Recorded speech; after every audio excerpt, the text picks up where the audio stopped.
Gloire à Dieu. Voilà, c'est dans la première lettre à Timothée,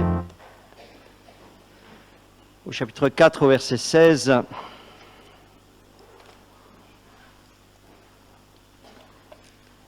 Que nous lirons un verset d'introduction, 1 Timothée 4, 16.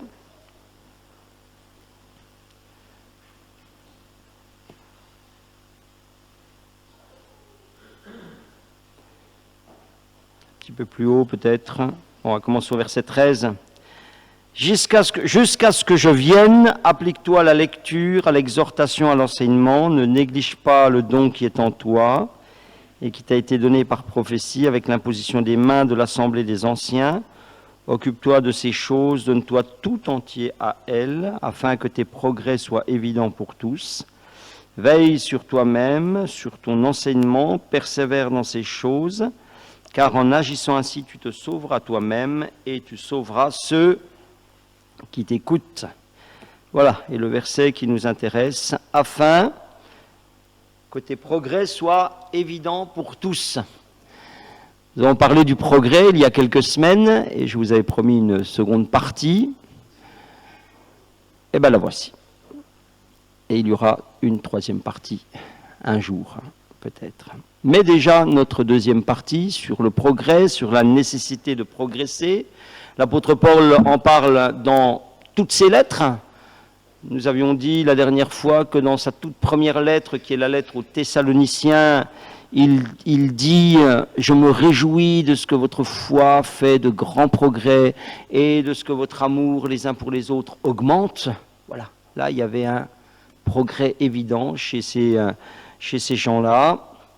Et dans ces deux dernières lettres, qui sont les lettres à Timothée, il ne cesse, on le verra en détail ce matin, il ne cesse de parler de progrès. Il dit à Timothée, afin que tes progrès soient évidents pour tous. Et ceci, souvenez-vous, après 12 ans de ministère, de service, après 12 ans qu'il sillonne les routes d'Europe, eh bien ce Timothée a toujours et peut encore progresser. Des progrès qui sont évidents pour tous. Cela signifie quoi? Cela signifie des progrès qui sont constatables. Ce sont des progrès qui sont visibles à l'œil nu. Un enfant, un jour, observait son père qui, au sous-sol de sa maison, sculptait. Il s'était fait livrer un grand bloc de marbre d'Italie, et puis... vous savez comment c'est un bloc de marbre qu'on veut sculpter, c'est informe, ça ne ressemblait à rien. L'enfant l'avait vu arriver, et puis chaque jour, le père s'enfermait dans le sous-sol, et puis il travaillait le bloc de marbre. Les semaines ont passé, et comme le père travaillait souvent la nuit, et puis de toute manière, l'enfant n'était pas autorisé à aller là, eh bien, les semaines ont passé, l'enfant n'a pas vu. Puis un jour, le père a emmené l'enfant et puis il a tiré la toile. Et quand il a tiré la toile, eh bien, ça a découvert le buste d'un personnage historique, d'Abraham Lincoln. Et l'enfant a mis ses mains à la bouche et dit « Oh, papa, comment tu savais qu'il était là-dedans? Comment tu savais qu'il était là-dedans ?» Je vous raconte cette petite histoire parce que je crois que cette histoire, c'est notre histoire à tous. C'est notre histoire à tous. C'est l'œuvre de Dieu, eh bien, qui veut nous faire devenir plus que nous n'étions avant. Plus que nous n'étions avant. Et comme il y a eu un progrès entre le bloc de marbre informe jusqu'à ce qu'il représente quelque chose, jusqu'à ce qu'il soit fini de tailler, qu'il soit un buste fini, de même, il doit y avoir une évolution dans votre vie. Une transformation dans votre vie, depuis le premier contact de l'Évangile, jusqu'à où nos vies étaient des vies souvent déréglées, dissolues, qui ne ressemblaient pas à grand-chose, en tous les cas qui ne ressemblaient pas à ce à quoi nous devons ressembler, c'est-à-dire à Jésus-Christ. Le but de Dieu, c'est de nous faire ressembler à Jésus-Christ en acte et en pensée. Voilà les progrès évidents pour tous, que Christ soit formé en nous, que Christ soit vu en nous. Et les deux lettres de Timothée que je vais voir avec vous ce matin nous parlent beaucoup de progrès. Et on va s'y intéresser. Et on verra deux grands points ce matin. Premièrement, je voudrais voir avec vous 3 catégories de personnes par rapport au progrès. 3 catégories de personnes par rapport au progrès. Et puis, dans un deuxième temps, nous verrons 7 sortes de progrès que nous pouvons avoir, en tous les cas, qui étaient que l'apôtre Paul attendait des chrétiens et qu'il attend de nous très certainement encore aujourd'hui. Alors, d'abord, 3 catégories de gens par rapport au progrès spirituel. La première catégorie, elle est mentionnée dans 2 Timothée au chapitre 3 et au verset 6. Il est dit là, « Il en est parmi eux qui s'introduisent dans les maisons et qui captivent de faibles femmes, chargées de péché, agitées par des passions de toute espèce, apprenant toujours et ne pouvant jamais arriver à la connaissance de la vérité. » Apprenant toujours et ne pouvant jamais arriver à la connaissance de la vérité. La première catégorie, c'est la catégorie des gens qui ne progressent pas. Ils ne progressent pas. Il est parlé ici de gens faibles, bornés, chargés de péché, agités par des passions de toute espèce, de toutes sortes. Et le résultat, ces gens-là, bien qu'ils soient au contact avec la parole de Dieu, il n'y a pas de progrès dans la vie. Ils restent stériles quant au progrès. Des gens qui restent pareils, année après année. Il nous est dit, apprenant toujours, quelle tristesse, n'est-ce pas ? Et ce n'est pas seulement pour le temps de Timothée, c'est pour aujourd'hui, c'est pour certains ici ce matin, des dizaines, des centaines de réunions. Des dizaines, des centaines de réunions auxquelles vous avez assisté. Toute la théorie, vous avez tout entendu, vous savez, vous connaissez, mais vous n'avez aucun progrès. Et la question qu'un pasteur se pose des fois, c'est est-ce qu'il y aurait quelque chose à tirer de là-dedans ? De gens qui sont comme ça, qui entendent l'évangile depuis des années et qu'on n'arrive pas à une transformation dans laquelle on peut voir Christ. Et le pasteur se répète bien sûr que oui. Bien sûr que oui, mais il faudrait un renoncement au péché. Il faudrait pour vous un renoncement aux passions. Il n'y a pas de progrès ici parce qu'il n'y a aucune mise en pratique et surtout, on n'a aucun désir de changer. Des gens finalement qui se disent qu'ils sont bien comme ils sont. Ils sont assez bien comme ils sont, apprenant toujours et n'arrivant jamais à la connaissance de la vérité. C'est une tristesse. Vous savez, si vous ne progressez pas, vous allez décliner. Vous allez décliner. La deuxième catégorie qui est mentionnée, qui suit un petit peu après, chapitre 3, versets 8 et 9. « De même que Janès et Jambres s'opposèrent à Moïse, de même ces hommes s'opposent à la vérité, étant corrompus d'entendement, réprouvés en ce qui concerne la foi, mais ils ne feront pas de plus grands progrès. Car leur folie sera manifeste pour tous, comme le fut celle de ces 2 hommes. » Voilà, ceux dont la progression est arrêtée. Ils ne feront pas de plus grands progrès. Lorsque l'apôtre Paul écrit, par exemple, à l'église de Galate, il leur dit « Vous couriez bien, qui vous a arrêté ?» Ces gens-là aussi, ces églises-là aussi ont arrêté de progresser. Des progrès, il y en a eu, mais il n'y en a plus. Pourquoi ? Quelle est la cause ? Il est dit ici au verset 8, « Ils s'opposent à la vérité. » Ils s'opposent à la vérité. Vous savez, c'est la parole de Dieu qui va nous former à l'image de Dieu. À l'origine, déjà, lorsque Dieu forme la terre et qu'il forme l'homme, c'est par la parole de Dieu qu'il nous forme à l'image de Dieu. Dieu dit, le livre de la Genèse est écrit ainsi, Dieu dit, faisons l'homme à notre image. Dieu dit, c'est par sa parole que l'homme est fait à l'image de Dieu. Et aujourd'hui encore, Dieu dit, non pas faisons, mais il dit refaisons l'homme déchu, l'homme dégénéré, l'homme déréglé, refaisons-le à l'image de Christ. Et pour cela, il utilise un instrument, c'est sa parole. Si vous lisez un petit peu plus bas, 2 Timothée chapitre 17 et 2 Timothée 3, 17 et 18, il est dit « Toute écriture est inspirée de Dieu, utile pour enseigner, pour convaincre, pour corriger, pour instruire dans la justice, afin que l'homme de Dieu soit accompli et propre à toute bonne œuvre. » Voilà le marteau et le ciseau du sculpteur, du divin sculpteur. C'est sa parole. Elle est là pour nous instruire. Elle est là pour nous convaincre. Elle est là pour nous corriger. Elle est là pour nous changer. Elle est là pour nous transformer. Mais bien sûr, si vous ne vous laissez pas modeler par la parole, il n'y aura ni changement, ni progrès. Et il y a un exemple qui nous est donné un petit peu avant, au chapitre 2, au verset 16, toujours dans la même épître. Il est dit « Évite les discours vains et profanes, car ceux qui les tiennent avanceront toujours plus dans l'impiété, et leur parole rongera comme la gangrène. De ce nombre sont Hyménée et Philette, qui se sont détournés de la vérité, disant que la résurrection est déjà arrivée, et qui renversent la foi de quelques-uns. » Voilà.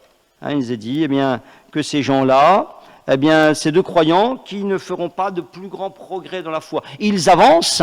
Le mot qui est utilisé ici, avancer, c'est le même mot qui est utilisé pour progrès évident dans le grec. C'est les mêmes mots. Mais on en voit qui avancent dans le mal, dans le mauvais chemin, et puis il y en a qui vont progresser dans le bon chemin. Il a dit que ceux-là n'avanceront plus, ils avanceront toujours plus dans l'impiété, c'est-à-dire dans l'absence de foi, c'est-à-dire dans la désobéissance, c'est-à-dire dans le mauvais sens. Pourquoi? Mais il nous a dit ici, ils se sont détournés de la vérité. Les premiers s'opposent à la vérité, ceux-ci se détournent de la vérité. On voit, c'est ça, l'élément qui fait qu'à un moment donné, il ne peut plus y avoir d'avancement dans le bon sens, de progrès constant, permanent, parce qu'il n'y a plus une action possible de la vérité dans leur vie. Ma progression, ta progression dépend de la relation que tu as à la parole de vérité. Est-ce que tu te laisses instruire? Est-ce que tu te laisses convaincre? Est-ce que tu te laisses corriger par la parole de Dieu? Et puis il y a la troisième catégorie maintenant, 1 Timothée, chapitre 4, verset 13, où c'est le même mot, je vous ai dit, que dans avancement, mais il nous est dit, afin que, on pourrait traduire, occupe-toi de ces choses, donne-toi tout entier à elles, afin que ton avancement soit évident pour tous, que tes progrès, voilà, ceux qui progressent, c'est la troisième catégorie, ceux qui progressent d'une manière évidente. Et quelle est la cause, quelle est la raison de leur progrès? Il nous est dit, ils s'occupent de choses qui les font grandir. Et quelles sont les choses qui les font grandir? Il est dit, jusqu'à ce que je vienne, applique-toi à la lecture, à l'exhortation, à l'enseignement. Ça veut dire que je ne dois pas seulement entendre, je ne dois pas seulement recevoir, je dois redonner. La lecture, je prends, l'exhortation ou l'enseignement, je redonne. Je suis il y a un mouvement qui se fait au travers de moi, et c'est ça qui permet que je grandisse. Il dit, occupe-toi de ces choses, donne-toi tout, applique-toi d'abord, il dit, applique-toi, il y a une application, puis après il dit, donne-toi tout entier à ces choses, il faut une consécration. Pourquoi?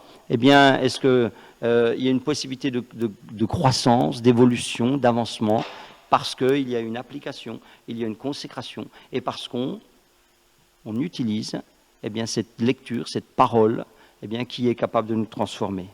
Et on le verra une prochaine fois que le progrès a un prix. Il y a des gens qui ne progressent pas parce qu'ils ne veulent pas payer le prix du progrès. Et maintenant, avant de passer à la deuxième partie, il me reste à vous poser une question ce matin. La question est la suivante, c'est à quelle catégorie appartenez-vous? Allez, on va le faire à main levée. Les premiers, pas de progrès. D'accord, c'est merveilleux. Quelle belle église. Voilà. Je pense que parfois, on a un regard sur nous-mêmes assez trompeur. Deuxième catégorie, plus de progrès. On a progressé, mais on ne progresse plus. Ah, là, je savais que j'aurais quelques mains. Bon, c'est bien. Certaine conscience de soi qui ne peut que vous être salutaire. Troisième catégorie, ceux dont les progrès sont évidents. Ah, c'est difficile aussi, voilà. Vous voyez le progrès, le problème, c'est qu'il y a des gens hors catégorie. Or, il n'y a que 3 catégories. Hein? Il y a, de toute manière, vous pouvez tourner le problème comme vous voulez, c'est pas de progrès, plus de progrès ou des progrès. Voilà. Ben, doucement, c'est des progrès. Voilà. Mais vous avez des gens hors catégorie. C'est merveilleux. Je l'avais noté, hein, il y a des hors catégories. C'était prévisible. Hein, voilà. Avant de venir, je savais déjà. Alors, il reste à préciser, avant de passer à la deuxième partie, que le progrès est lié au salut. Hein, le progrès est lié au salut. Veille sur toi-même et sur ton enseignement, persévère dans ces choses, car en agissant ainsi, tu te sauveras toi-même, et tu sauveras ceux qui t'écoutent. Pourquoi c'est lié au salut, le progrès? Parce que c'est la sanctification, hein, c'est un aspect de la sanctification. Le progrès est le témoignage que la vie de Dieu est en nous. Hein? Le progrès, si vous le prenez dans le sens de la croissance d'une plante, eh bien, la plante, elle grandit, elle pousse, parce qu'il y a de la vie en elle. Il suffit qu'on lui applique de l'eau et de la lumière, eh bien, ce qui lui est nécessaire pour qu'elle ait une croissance.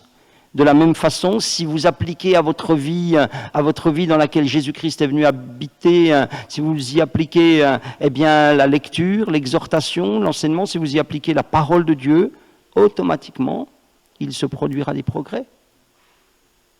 Alors, soit vous n'y appliquez pas d'eau, pas de lumière, soit il n'y a pas de vie. Hein. S'il n'y a pas de vie, il n'y a pas de salut. S'il n'y a pas de vie, il n'y a pas de salut. Je voudrais vous parler de 7 types de progrès qui vous sont demandés et qui nous sont décrits ici dans Timothée. Le premier, on va commencer à 1 Timothée chapitre 1, verset 9. 1 Timothée chapitre 1, verset 9. Nous savons bien que la loi n'est pas pour le juste, mais pour les méchants, les rebelles, les impies, les pécheurs, les irréligieux, les profanes, les parricides, les meurtriers, les débauchés, les homosexuels, les voleurs d'hommes, les menteurs, les parjures. Notez que les menteurs sont quand même mis au même rang que les meurtriers, les parricides, c'était les tueurs de pères, les débauchés, les homosexuels. Hein, les menteurs, c'est pareil. Voilà, c'est pareil. Et tout ça, eh bien sûr, ça c'est le bloc de marbre quand il vient d'arriver. Et on continue un verset plus loin, au verset 13. L'apôtre Paul dit, bien qu'il était comme ça, il dit « Moi qui étais auparavant un blasphémateur, un persécuteur, un homme violent. » Et puis au verset 16, il est dit « Mais j'ai obtenu miséricorde afin que Jésus-Christ fasse voir en moi,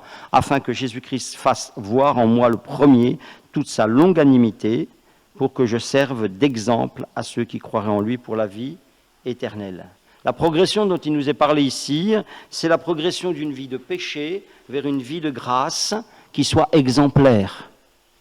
La progression d'une vie de péché, quels que soient les péchés, vers une vie de grâce qui soit exemplaire, afin que Dieu fasse voir en moi, dit le texte. Ça, c'est la base, c'est le point de départ. Lorsque nous acceptons que Dieu nous entreprenne, si on peut dire, et qu'il fasse quelque chose avec les pécheurs que nous sommes, eh bien, il va en être comme conséquence qu'il va faire ressortir de nous, il doit faire ressortir de nous un peu de sainteté dans nos vies. C'est le premier progrès évident, ça doit être un progrès évident. C'est le témoignage de la vie de Dieu en nous. Nous passons des ténèbres à la lumière. Nous nous débarrassons par le moyen de la repentance de tout ce qui est en trop, de tout ce qui n'est pas la gloire de Dieu dans nos vies. Nous nous débarrassons de la vie de péché et nous allons manifester une vie qui au moins du point de vue moral est exemplaire. Il faut, dans votre vie de chrétien, un progrès moral évident. L'apôtre Paul dit, j'étais blasphémateur, c'est-à-dire, je parlais contre Dieu, j'étais persécuteur, j'agissais contre Dieu, j'étais violent, mais, il dit aujourd'hui, je suis un Un exemple. Il dit aujourd'hui, eh bien, j'ai une longanimité. La longanimité, c'est la patience à supporter. Avant, il ne supportait pas la contradiction. Il ne supportait pas, il réagissait avec violence. Il dit aujourd'hui, j'ai une patience à supporter. Vous voyez, il y avait quelque chose dans le bloc de marbre. Il y avait quelque chose dans le bloc de marbre de ce blasphémateur violent, etc. Dieu l'a sculpté. Et il en est sorti un homme au travers duquel on peut voir le Seigneur Jésus. Amen. C'est ce que dit le texte. Première progression qui doit être évidente, passage d'une vie de péché à une vie de grâce qui soit exemplaire. La deuxième, c'est la progression d'une vie d'apparence extérieure vers une vie de richesse intérieure. 1 Timothée chapitre 2 verset 9, et ça va vous rappeler un petit peu le message que vous avez entendu lors du mariage, si vous étiez là. 1 Timothée chapitre 2 verset 9, « Je veux aussi que les femmes, vêtues d'une manière décente, avec pudeur, modestie, ne se parent ni de tresses, ni d'or, ni de perles, ni d'habits somptueux, mais qu'elles se parent de bonnes œuvres, comme il convient à des femmes qui font profession de servir Dieu. » Voilà. Alors la vie chrétienne, contrairement à ce qu'on pourrait croire, ne consiste pas seulement dans un progrès moral. Mais, parce que le progrès moral, vous pouvez y arriver par l'éducation. Il y a des gens qui ne sont pas chrétiens et qui arrivent à un progrès moral, à progresser moralement. Par l'éducation, nous amenons déjà nos enfants, si nous avons cette vision-là, à progresser moralement. Donc nous ne sommes pas, en tant que chrétiens, seulement appelés à un progrès moral, mais surtout à un progrès spirituel. Beaucoup de gens s'imaginent qu'ils n'ont pas besoin de conversion et qu'ensuite, dans leur vie chrétienne, ils n'ont pas besoin d'évolution, pas besoin de progresser parce qu'ils sont bien moralement. Mais ils n'ont aucun mérite. Mais ils n'ont aucun mérite. Peut-être que, peut-être que la vie t'a favorisé, c'est tout. Peut-être que tu as eu la chance, de recevoir une bonne éducation. Peut-être que tu as eu la chance de grandir dans un milieu familial dans lequel il n'y avait pas d'exagération, il n'y avait pas de grossièreté, dans lequel il n'y avait pas de choses comme cela. Et par conséquent, ça t'a gardé. Et ça t'a fait grandir avec un équilibre moral. Mais il n'en reste pas moins que tu es un grand pécheur qui a besoin du pardon de Dieu. Et je vous invite cet après-midi à être là et vous verrez que le défaut moral n'est qu'une toute petite partie du péché. C'est qu'un aspect de ce que Dieu appelle le péché. Vous êtes, même si c'est le jeune homme riche, c'est pas parce qu'il a honoré son père et sa mère et que moralement il est tip-top, qu'il n'a pas besoin de se convertir et de progresser. Il est question ici, dans notre passage, de deux parures. Il est parlé de choses extérieures et de choses intérieures. Il est parlé d'extérieur, il y a la parure qui est clinquante, qui est démonstratrice, qui est rapportée. Il est parlé là de tout ce dont on se pare, bien souvent pour cacher notre misère, notre misère intérieure. Et vous savez, un petit peu comme ces décors de théâtre qui cachent des coulisses miteuses. Un jour, ma fille est allée à une émission de télévision à Paris avec l'école. Alors, vous savez, quand vous la regardez à la télévision, vous avez un décor somptueux avec des gens qui sont beaux, etc. Et puis, mais quand vous rentrez, c'est des bâtiments qui sont rouillés, qui sont à la limite de l'insalubre. Et puis, vous rentrez là au milieu, ils vous ont fait un décor. Vous rentrez dans une espèce de monde féerique. Et puis, quand c'est fini, vous allez derrière et c'est miteux. Voilà. Et bien, ça, c'est le problème qu'on a posé au mariage entre l'être et le paraître. L'être et le paraître, c'est l'extérieur, l'intérieur, c'est l'être.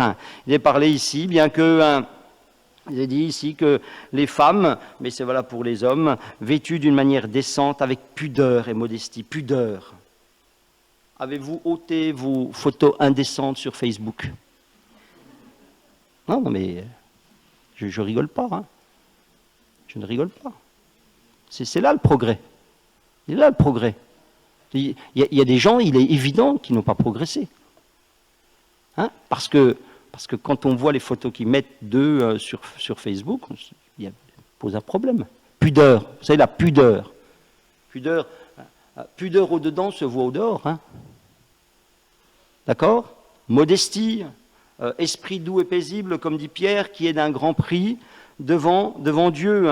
Par nature, nous nous confions dans l'apparence, mais en devenant spirituel, eh bien, nous allons nous confier dans les choses intérieures, dans les armes spirituelles intérieures qui sont bien plus efficaces. Bien plus efficaces. Voilà. Si vous avez à l'intérieur de la force d'âme, si vous avez à l'intérieur une volonté pour plaire à Dieu, si vous avez à l'intérieur eh bien des valeurs chrétiennes, vous serez bien plus fort que si vous n'avez rien à l'intérieur, vous êtes un sac en papier vide, même si vous avez des tresses, des perles, et de l'or et des habits somptueux et des beaux maquillages, si à l'intérieur il n'y a rien, eh ben vous allez vous dégonfler. La première épreuve, la première difficulté, pouf, vous allez faire un sac en papier, quoi. Voilà, c'est un progrès évident quand je me confie dans l'être plus que dans le paraître. Je vous le dis, voilà. La conversion nous amène à une inversion des choses. Troisièmement, 1 Timothée chapitre 3 verset 6.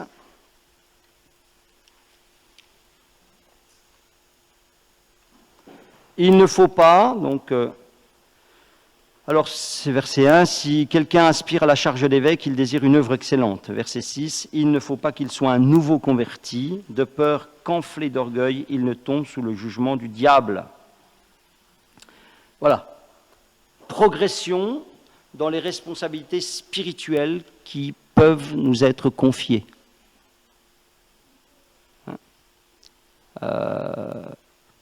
Naturellement, dans l'œuvre de Dieu, eh bien, nous sommes appelés à porter des charges. La progression, elle est là, c'est qu'on devrait pouvoir porter des charges de plus en plus lourdes. Mais ce passage nous dit qu'on ne peut pas confier des charges spirituelles trop importantes à un jeune converti. Pourquoi ? Parce que tout de suite, le pauvre, il va s'enorgueillir, il va dire « c'est parce que vraiment je suis quelqu'un, je suis quelque chose que... » Voilà. Et il a dit que tout de suite, il sera le victime du diable parce qu'il pense être le meilleur. Donc il faut, dans notre vie spirituelle, une progression évidente dans l'humilité. Dans réaliser bien que si Dieu nous utilise, c'est pas parce qu'on est les meilleurs, mais c'est parce que Dieu a besoin de nous et qu'il cherche des hommes, des femmes sur lesquels il puisse faire reposer son œuvre. Et s'il le fait, c'est qu'il y a eu une progression. S'il y a une progression dans l'humilité, il y aura une progression dans les responsabilités spirituelles. Il a dit au verset 1, cette parole est certaine, si quelqu'un aspire à la charge d'évêque, il désire une œuvre excellente. Voilà. On doit aspirer à des charges, c'est très bien, c'est excellent, mais bien sûr, vous comprenez aussi qu'entre le désir et la capacité, il y a un monde. Il y a un monde. On peut avoir beaucoup de désirs, pas forcément être capable. Je voyais des haltérophiles, vous savez, qui championnat du monde, je ne sais pas quoi, qui affichaient, vous savez, ils affichent à l'avance ce qu'ils veulent, ce qu'ils s'engagent à soulever. Alors ils étaient autour de 170 kilos, une espèce de monstre là qui arrive. Et le type dit voilà, je m'engage à 170 kilos et puis voilà, puis vous en avez, ils arrivent là, puis pouf, ils n'arrivent pas, parce qu'entre le désir, entre ce qu'ils voudraient et ce qu'ils peuvent, il y a une différence. Il y a donc automatiquement une formation nécessaire pour progresser, pour que celui qui à un moment donné levait 150 puisse passer à 155, 160, 165, etc. Et que vous aussi, dans votre vie, vous puissiez progresser, que Dieu puisse mettre des charges, les charges de son œuvre sur vous, mais bien souvent, ça passe par un brisement de notre orgueil, ça passe par une acceptation de bien des choses pour que Dieu puisse nous utiliser. Je voudrais, je me souviens c'est pas la peine. 1 Timothée chapitre 4 verset 16, une anecdote mais c'est pas grave.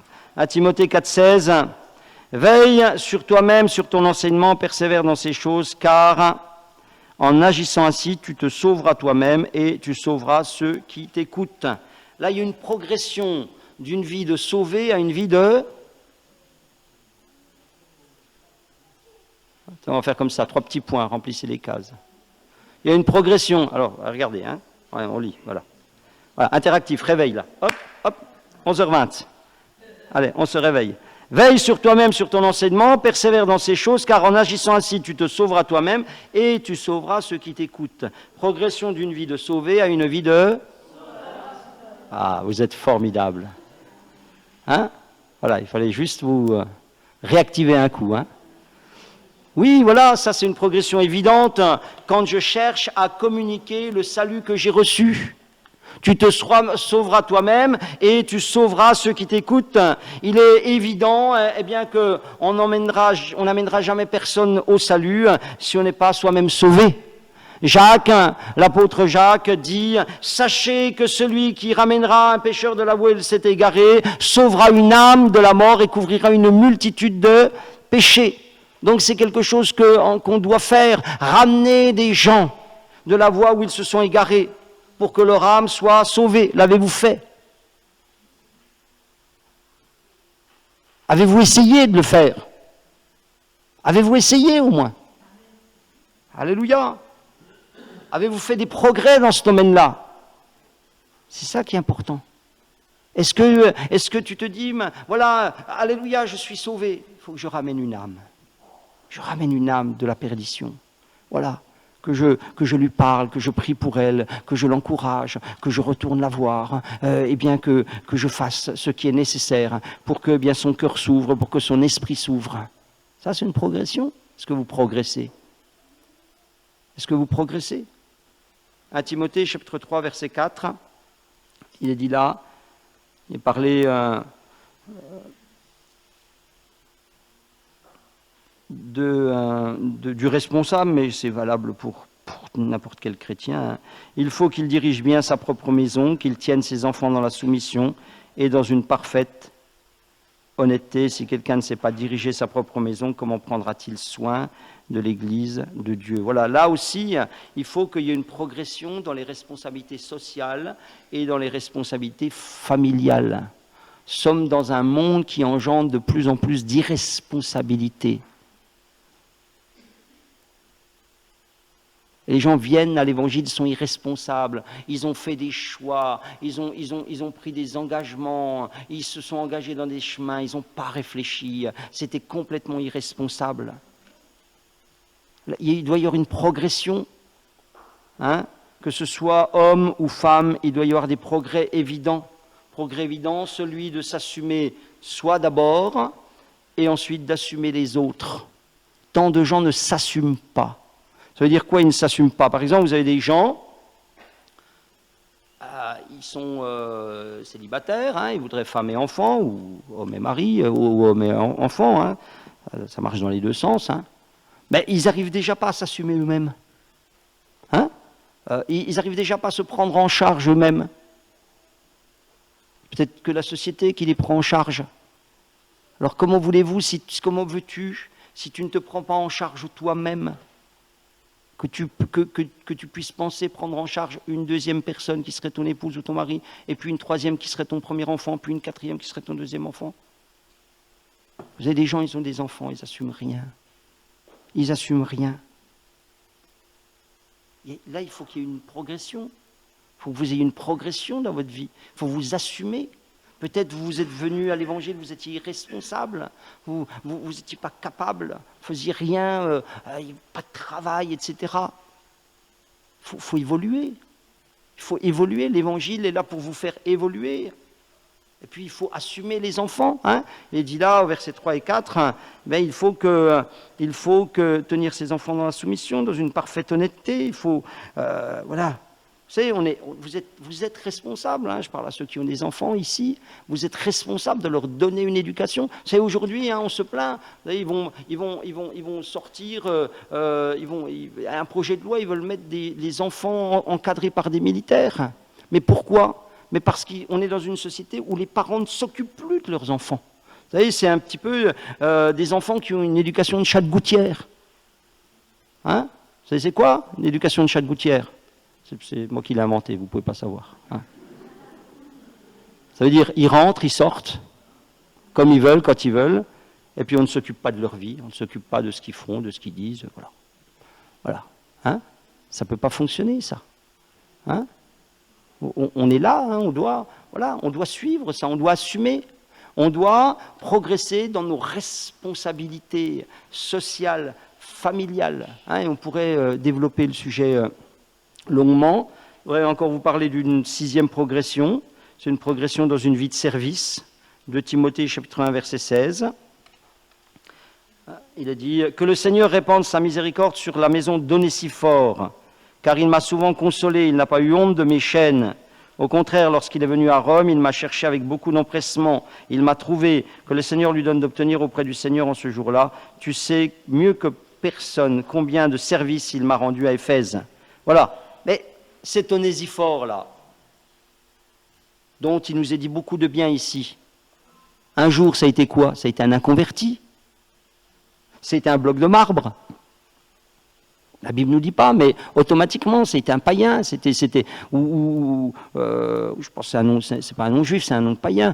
C'était un bloc de marbre. Et puis il nous a dit quoi? Eh bien qu'un jour, il a été jeune converti, hein, il a trouvé le Seigneur, il a été jeune converti. Et puis il y a eu des progrès évidents. Et il est devenu, il nous a dit, capable de rendre des services à l'œuvre, même en pleine adversité, même quand c'était pas bien vu d'être chrétien. Il a dit, eh bien qu'il a rendu, combien de services m'a rendu à Éphèse. Ça, c'est un type qui a progressé. Ça, c'est un type qui a progressé. Il était inconverti, il est devenu jeune converti, il est devenu chrétien, et puis il est devenu un chrétien qui sert. Vous savez, moi, le jour où Dieu m'a dit, mais parce que c'est écrit comme ça dans Éphésiens chapitre 1, mais tu es sauvé pour servir. J'ai dit, ça va pas, non? Ben, j'ai évolué. J'ai progressé, parce que c'est la parole de vérité. Voilà. Et que j'ai laissé le marteau de la parole de Dieu casser des choses dans ma vie qui ne devaient pas être, qui devaient être enlevées, des conceptions, des façons de voir, des façons de penser.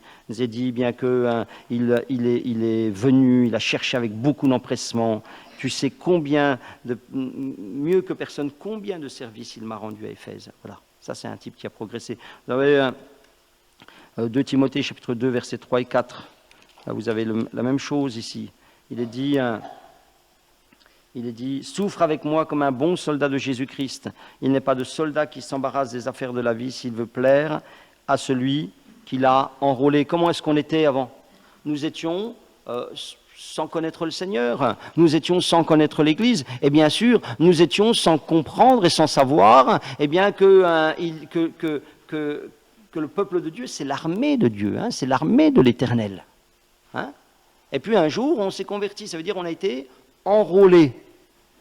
On a été enrôlés par Jésus-Christ dans son armée. Nous sommes devenus chrétiens. Hein. Voilà, ça c'est une première chose. Mais le progrès, lorsqu'on devient chrétien, c'est à un moment donné de réaliser qu'il y a un combat spirituel.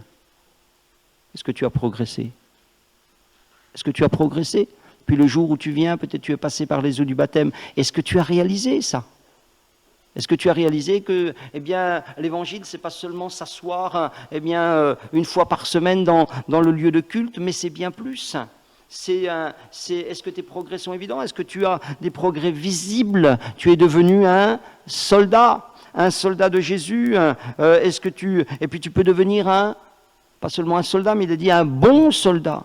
Hein? Et les progrès évidents, c'est des progrès qu'on devrait voir. Hein? Et c'est quoi? Eh bien, c'est devenir quelqu'un qui combat. Peut-être c'est visible dans les prières. Est-ce que tu ouvres la bouche? Est-ce que tu intercèdes? Est-ce que c'est visible dans les positions que tu prends? Est-ce qu'il y a des progrès évidents? Est-ce qu'il y a des progrès évidents dans une vie de service, dans une vie d'engagement?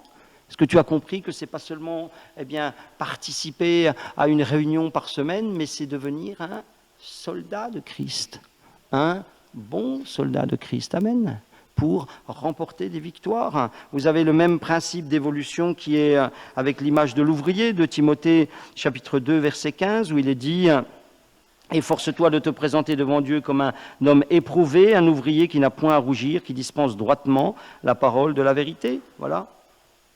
D'abord converti, et puis après ouvrier, Et puis après, ouvrier éprouvé, qui n'a pas à rougir, qui dispense la parole de vérité, parce que c'est par cette parole de vérité eh bien, que des hommes, des femmes peuvent eux aussi recevoir et avancer. Et puis la dernière progression, 2 Timothée chapitre 2, verset 24. Voilà. Et, or, il ne faut pas qu'un serviteur du Seigneur ait des querelles. Il doit au contraire être affable pour tous, propre, enseigné, doué de patience. Voilà, une progression dans une vie qui porte du fruit de l'esprit. Mes progrès, tes progrès sont-ils évidents? Es-tu un querelleur? Es-tu un faiseur d'histoire? Es-tu colporteur de ragots? Hein? C'est quoi ton boulot dans l'église? Oh, moi je colporte des ragots. Hein? Voilà, c'est mon boulot. Hein? Avez-vous encore de la grossièreté? Avez-vous encore de la légèreté dans votre langage? Avez-vous progressé? Il ne faut pas que le serviteur de Dieu ait des querelles. Je me souviens, tiens, une anecdote. Madame, vous n'avez pas connu Madame Gury, vous avez eu de la chance. Voilà. Lorsqu'on a eu la première salle à Saint-Max, on l'a acheté à une Madame Gury. Hein. Donc elle avait tout le pâté de maison. Et c'est une dame qui, bien que nous ayons vendu le local, restait dans sa tête propriétaire du local. Voilà. Hein. Donc ça veut dire que, et c'est une femme qui avait 70 ans, 75 ans, ça veut dire qu'elle venait me passer des savons et me gronder comme un gosse de 5 ans quand ça lui chantait. Hein, voilà, hein, c'était... un jour j'arrive à la salle... et puis, il y avait le frère qui était là, il me dit « Ah, Madame Gury est venue, elle a dit ceci, elle a dit ça. » Ouh, bon sang. Alors là, je sors dans la cour, il n'y avait pas de barrière, hein, et je traverse la cour, et le Seigneur me dit quoi? Voilà. Parole de vérité, ciseaux et marteau du Seigneur. Il n'est pas bon que le serviteur de Dieu ait des querelles. Pim, gros coup de marteau sur la tête. Voilà, je freine, je fais une marche arrière, je rentre à l'église, voilà, et j'accepte d'être modelé par le Seigneur. Vous savez, il y a, attention, formule de conclusion. Il y a des gens pour lesquels les progrès sont évidents. Il y a des gens pour lesquels il est évident qu'il n'y a pas de progrès. Donc, le problème, c'est qu'on refuse de se laisser tailler, qu'on refuse de se soumettre à la parole. Je confesse, je travaille pour cela. Je crois que la parole de Dieu peut transformer n'importe qui, si ce n'importe qui accepte de se plier à la parole. Voilà. Parole peut te corriger, elle peut te convaincre, elle peut t'instruire, elle peut te transformer, elle peut te recréer, elle peut te délivrer. Alléluia. Et tout ça, c'est des progrès. Amen. Tu es appelé à progresser. Si tu as la vie de Dieu en toi, alors il doit y avoir des progrès. S'il n'y a pas de progrès, alors c'est que déjà il n'y a pas de vie en toi. La première chose à faire ce matin, c'est de dire à Jésus, entre dans ma vie. Et ensuite, c'est que tu lui dises, Seigneur, je te laisse ma vie. Change-la, transforme-la. Amen. Pliez, laissez-vous plier devant la parole.